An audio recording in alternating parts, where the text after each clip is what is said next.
వాక్యం ఎవరు చెప్పినా మనం వినవలసిందే. చిన్నలు చెప్పినా పెద్దలు చెప్పినా ఎవరు చెప్పినా మనం వినవలసిందే. వినకపోతే మనమే నష్టపోతాం. ఈతవ కోరి మంచి మాట చెప్తుంటే వినాలి, పెడచెవిన పెట్టకూడదు. అలా చేస్తే ఎంతటి వాడికైనా ముప్పు తప్పదు. మరి ఏం చేయాలి మనం? అందుకు 10 తలల రావణుడే మనకు ఉదాహరణ.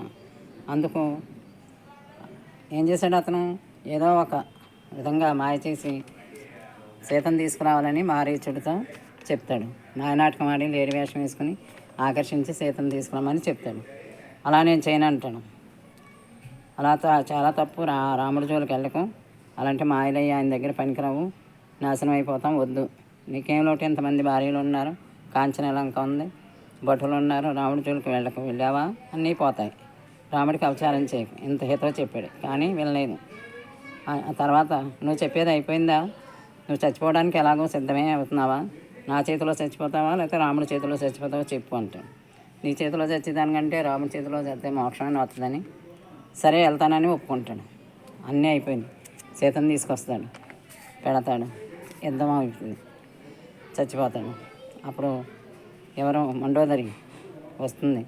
వచ్చి నీకు తెలియదా? చెప్పేవాళ్ళు లేరా? చెప్తే వినవా?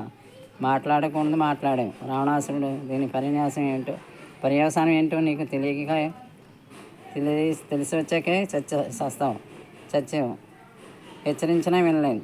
చివరకు రావణుడు పడిపోయినప్పుడు వచ్చింది మండోదరి. భర్త చంపినందుకు రావణుడు తిట్టడానికి వచ్చిందని అందరూ అనుకుంటారు. కానీ ఆమె వచ్చి రావణాసురుడు శవాన్ని చూసి, ఒరి దుర్మార్గుడా, అన్యకాంతం తీసుకొచ్చావే, విమానాన్ని ఎక్కావు, తిరిగావు, లోకాలన్నింటినీ గెలిచిన కొడుకుని కన్నాను నేను. నీ కామానికి చంపేశావు. నేను చచ్చిపోతే కాల్చడానికి కూడా ఎవరో మిగిల్చకుండా చేసావు దోట్టుడా. నీ ఇంద్రియాలకి నీ కామానికి చచ్చిపోయావు. అంత వేదం చదువుకున్నావు, ఏం ప్రయోజనం? కాంచన అలంకాధిపత్యం వహించావు, ఏమీ లేదు. చివరకు ఏమైంది? ఎవరి మాట వినలేదు, వెళ్ళిపోయాడు. రావణుడు అంతటి వాడే వెళ్ళిపోయాడు. వాడికే చేయటం తప్పలేదంటే సామాన్యులమైన మనకెంత? అమ్మో, నాన్నో, చిన్నోళ్ళు, పెద్దోళ్ళు, హితులు చెప్పేవాళ్ళు, హితం చెప్పేవాళ్ళు అనేక మంది ఉంటారు. మన కింద పని చేసేవాళ్ళు అయినా సరే, లేదా ఏదో ఇతిహాసాల్లోంచి అయినా సరే, మన హితం ఎవరైతే చెప్తారో అది వినవలసిందే. కనీసం వినకపోతే ఏమవుతుంది? ఇలాంటి ఫలితాలే ఉంటాయి. లేదంటే మన అనాలోచిత నిర్ణయాల వల్ల మనకి ఎంతో చేటు కలుగుతుంది. హితవాక్యం మనకి ఆప్తవాక్యం. వినాలి. విందామా? మంచి హితం చెప్పేవాళ్ళు ఎంతోమంది ఉంటారు. ఎన్నో చర్యల వల్ల మనం తెలుసుకుంటాం. క్రియల్లో మనకి జ్ఞానం అందుతుంది. మనం ఆచరించకపోతే ఇలాంటి కష్టాలు సమస్తమో కోల్పోతాం. ఏదో కోరుకోవాలి.